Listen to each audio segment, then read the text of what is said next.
Friends, welcome to Kannan info Tamil. நம்ம இன்னைக்கு என்ன டாபிக் பார்க்க போறோம் அப்படின்னா, 3 முக்கியமான டிஃபென்ஸ் அப்டேட் இந்த வீடியோல பார்க்க போறோம். முதல் டிஃபென்ஸ் அப்டேட், இந்தியா புதிதாக டெவலப் செய்து வரும் தேஜஸ் mk2 விமானம் குறித்து சில முக்கியமான விஷயங்கள் வெளிவந்திருக்கு. தேஜஸ் mk2 விமானத்துல தற்போது உலகில் பயன்பாட்டில் உள்ள எந்த ஒரு ஃபைட்டர் ஜெட் விமானத்திலும் இல்லாத சில முக்கியமான செயல்திறன்கள் இருப்பதா சொல்லப்படுது. அது என்ன அப்படிங்கிறது குறித்து பார்க்கலாம். அடுத்து, இந்திய விமானப்படை விமானங்கள்ல ஒரு முக்கியமான ஆயுதத்தை அதிக அளவுல இணைப்பதற்கு திட்டமிட்டிருக்காங்க. அது என்ன ஆயுதம், அந்த ஆயுதத்தை இந்திய விமானப்படை எதற்காக இணைக்கிறாங்க அப்படிங்கிறது குறித்து பார்க்கலாம். அடுத்த அப்டேட், சமீப காலமா இந்தியாவின் 5th generation fighter jet project ஆன mk ப்ராஜெக்ட் வேகம் எடுக்க ஆரம்பிச்சிருக்கு. அந்த ப்ராஜெக்ட்ல சில முக்கியமான விஷயங்கள் நடந்திருக்கு. அது என்ன அப்படிங்கிறது குறித்து நம்ம டீடைலா இந்த வீடியோல பார்க்கலாம். நம்ம சேனல்ல டிஃபென்ஸ் ரிலேட்டடா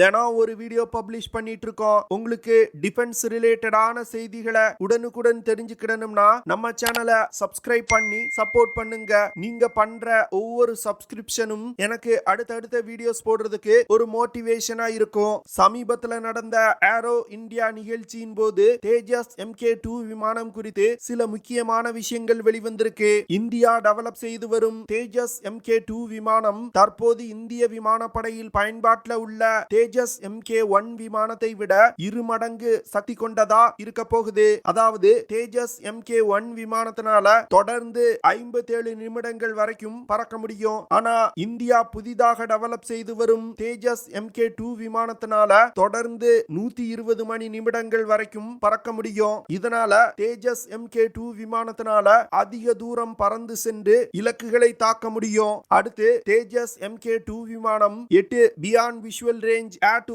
ஏர் மிசைல்களை எடுத்து சென்று தாக்குதல் நடத்தும் வகையில வடிவமைக்கப்பட்டு வருது. தற்போது உலகில் பயன்பாட்டில் உள்ள எந்த ஒரு ஃபைட்டர் ஜெட் விமானத்தாலும் ஒரே நேரத்தில் 8 beyond visual range air to air மிசைல்களை எடுத்து செல்ல முடியாது. இது தேஜஸ் mk2 விமானத்துல உள்ள ஒரு முக்கியமான சிறப்பு அம்சமா பார்க்கப்படுது. இதனால தற்போது உலகில் பயன்பாட்டில் உள்ள மற்ற விமானங்களை விட தேஜஸ் mk2 விமானம் ஒரு தனித்துவம் வாய்ந்த விமானமா இருக்க போகுது. இதன் காரணமா உலகின் பல நாடுகள் இந்த விமானத்தை வாங்குவதற்கு வாய்ப்பு இருக்கு. வரும் காலத்துல நடக்க உள்ள யுத்தங்கள்ல இந்த beyond visual range air to air மிசைல்கள் ஒரு முக்கியமான ரோலை பிளே பண்ண போகுது. இதன் காரணமா தான் இந்தியா தேஜஸ் mk2 விமானத்துல அதிகமான beyond visual range air to air மிசைல்களை எடுத்து செல்லும் வகையில ப்ரொவிஷன்ஸ் கொடுத்திருக்காங்க.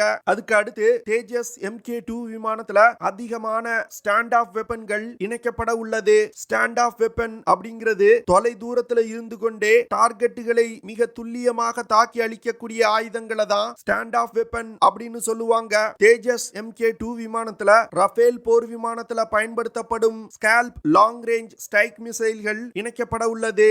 இந்த மிசைல்னால அதிகபட்சமா 560 கிலோமீட்டர் தூரத்துல உள்ள இலக்குகளை மிக துல்லியமா தாக்க முடியும். இது தவிர பிரம்மோஸ் NG கிளஸ்டர் யூனிட்ஸ் போன்ற பலவிதமான ஸ்டாண்ட் ஆஃப் வெப்பன்கள் தேஜஸ் mk2 விமானத்துல இணைக்கப்பட உள்ளது. தேஜஸ் mk2 விமானத்தோட வெப்பன் பேக்கேஜ் ரொம்ப டைவர்ஸா இருக்க போகுது. அதாவது இந்த விமானங்கள் பல்வேறு நாடுகளை சேர்ந்த ஆயுதங்களை இணைத்து பயன்படுத்தும் வகையில உருவாக்கப்பட உள்ளது. குறிப்பா சொல்லணும் அப்படின்னா ரஷ்யா, பிரான்ஸ், இஸ்ரேல் மற்றும் பிரிட்டன் நாட்டு ஆயுதங்கள் தேஜஸ் mk2 விமானத்துல பயன்படுத்தப்பட உள்ளது. தேஜஸ் mk2 விமானங்கள் போன்று உலகில் உள்ள மற்ற விமானங்களால் இது போன்று பல நாடுகளின் ஆயுதங்களை இணைத்து பயன்படுத்த முடியாது. இது தேஜஸ் mk2 விமானத்தோட மிகவும் ஒரு குறிப்பிடத்தக்க தனித்துவமான திறன். இந்த விமானத்தை இயக்குறதுக்கு அமெரிக்காவின் ஜெனரல் எலக்ட்ரிக் நிறுவனத்தால் தயாரிக்கப்பட்ட F414 இன்ஜின் பயன்படுத்தப்பட உள்ளது. இந்த இன்ஜினால அதிகமான த்ரஸ்ட ப்ரொடியூஸ் பண்ண முடியும். இதன் காரணமா தேஜஸ் mk2 விமானத்தினால 6500 கிலோகிராம் எடை கொண்ட ஆயுதங்களை சுமந்து சென்று தாக்குதல் நடத்த முடியும். இந்த விமானத்துல மிசைல்ஸ், பாம்ஸ், கிளஸ்டர் யூனிட்ஸ் போன்ற ஆயுதங்களை எடுத்து செல்வதற்கு 11 ஹாட் பாயிண்ட்ஸ் கொடுக்கப்பட்டிருக்கு. தற்போது இந்தியா தேஜஸ் mk2 விமானத்தோட புரோட்டோடைப்பை டெவலப் செய்து வந்துகிட்டு இருக்காங்க. இந்த புரோட்டோடைப் அடுத்த வருடம் ரோல் அவுட் செய்யப்பட உள்ளது. தேஜஸ் mk2 விமானத்தை இந்தியா அதிவேகமா டெவலப் செய்து வந்துகிட்டு இருக்காங்க. இந்தியா தேஜஸ் mk2 விமானத்தை அதிவேகமா டெவலப் செய்து வந்துகிட்டு இருக்காங்க. இதற்கு முக்கிய காரணம் இந்தியாவுடைய ஃபைட்டர் ஜெட் ஸ்குவாட்ரன்கள் தொடர்ந்து குறைந்து வருது. பாகிஸ்தான் மற்றும் சீனாவுடன் ஒரு 2 ஃப்ரண்ட் வார இந்தியா சமாளிக்கணும்னா இந்தியாவிற்கு 42 ஸ்குவாட்ரான் ஃபைட்டர் ஜெட் விமானங்கள் தேவை. ஆனா தற்போது இந்தியாவிடம் 31 ஸ்குவாட்ரான் விமானங்கள் தான் இருக்கு. இதனால இந்தியா தன்னுடைய விமானங்களின் எண்ணிக்கையை அதிகரிக்க வேண்டிய கட்டாயத்துல இருக்காங்க. அதனால தேஜஸ் mk2 விமானங்கள் அதிவேகமா டெவலப் செய்யப்பட்டு இந்திய படையில் இணைக்கப்படும். அடுத்த அப்டேட், இந்தியா அஸ்த்ரா mk1 மிசைல்களை அதிக அளவுல இந்திய விமானப்படை விமானங்கள்ல பயன்படுத்த திட்டமிட்டிருக்காங்க. குறிப்பா சொல்லணும் அப்படின்னா தேஜஸ் mk1A, Su-30 mki மற்றும் mk29 UPG விமானங்கள்ல அஸ்த்ரா பியாண்ட் விஷுவல் ரேஞ்ச் மிசைல்களை இணைத்து பயன்படுத்த இந்தியா திட்டமிட்டிருக்காங்க.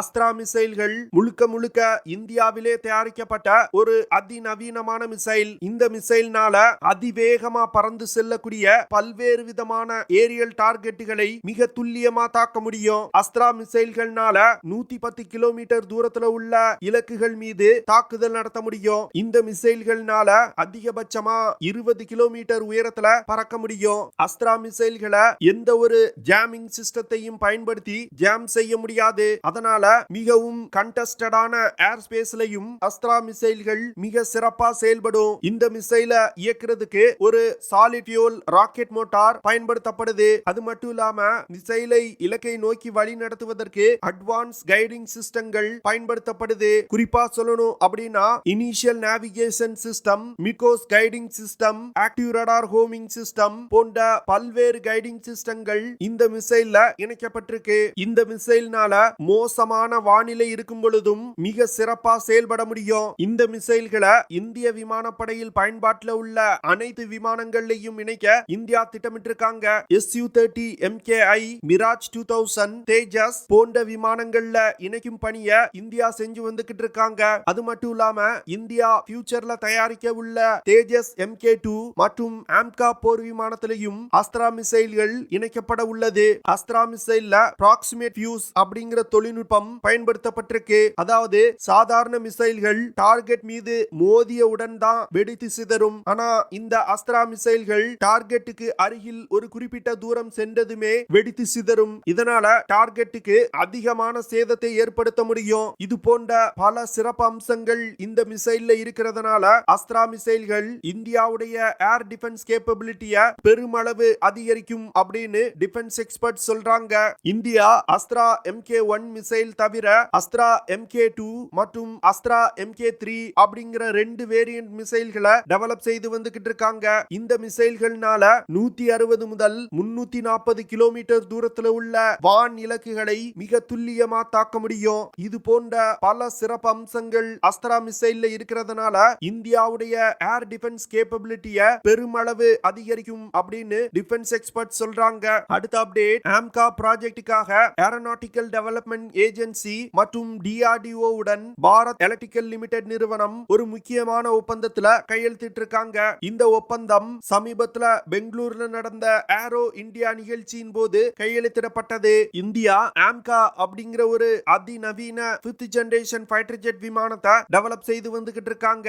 இந்த விமானம் ஒரு ஸ்டெல்த் திறன் கொண்ட விமானமா டெவலப் செய்யப்பட்டு வருது. இந்த விமான டெவலப்மெண்ட்ல BEL நிறுவனத்தை DRDO மற்றும் ஏரோநாட்டிக்கல் டெவலப்மெண்ட் ஏஜென்சி இணைத்துக் கொண்டிருக்காங்க. BEL நிறுவனம் ஆம்கா போர் விமானத்திற்கு தேவையான பல முக்கியமான பாகங்களை தயாரித்து கொடுக்க போறாங்க. குறிப்பா ஆம்கா போர் விமானத்துல பயன்படுத்தப்படும் இன்டர்னல் வெப்பன் பேஸ் சிஸ்டத்துக்கு தேவையான கம்ப்யூட்டர், லைன் ரீப்ளேஸ்மெண்ட் யூனிட் போன்ற பல பாகங்களை பாரத் எலக்ட்ரிக்கல் லிமிடெட் நிறுவனம் தயாரித்து கொடுக்க போறாங்க. பாரத் எலக்ட்ரிக்கல் லிமிடெட் நிறுவனம் ஆம்கா போர் விமானத்தோட டெவலப்மெண்ட்ல இணைந்து பணியாற்றவும் இந்த ஒப்பந்தம் வழி செய்யுது. இதனால வரும் நாட்கள்ல இந்தியாவின் 5th ஜெனரேஷன் ஃபைட்டர் ஜெட் விமான ப்ராஜெக்ட் வேகம் எடுக்க போகுது அப்படின்னு டிஃபென்ஸ் எக்ஸ்பர்ட் சொல்றாங்க. ஓகே ஃப்ரெண்ட்ஸ், நம்ம வீடியோவோட நிறைவு பகுதிக்கு வந்துட்டோம். இதெல்லாம் தான் நான் உங்ககிட்ட ஷேர் பண்ணணும் அப்படின்னு நினைச்ச விஷயங்கள். ஐ ஹோப் நான் ஷேர் பண்ண விஷயங்கள் உங்களுக்கு பிடிச்சிருக்கும்னு நினைக்கிறேன். அப்படி பிடிச்சிருந்துச்சுன்னா ஷேர் பண்ணுங்க, லைக் பண்ணுங்க, கமெண்ட் பண்ணுங்க, மறக்காம நம்ம சேனலுக்கு சப்ஸ்கிரைப் பண்ணுங்க. அப்படியே அந்த பெல் நோட்டிபிகேஷனை கிளிக் பண்ணி ஆல்ங்கிற ஆப்ஷனை எனேபிள் பண்ணிக்கங்க. See you in the next video. Jai Hind.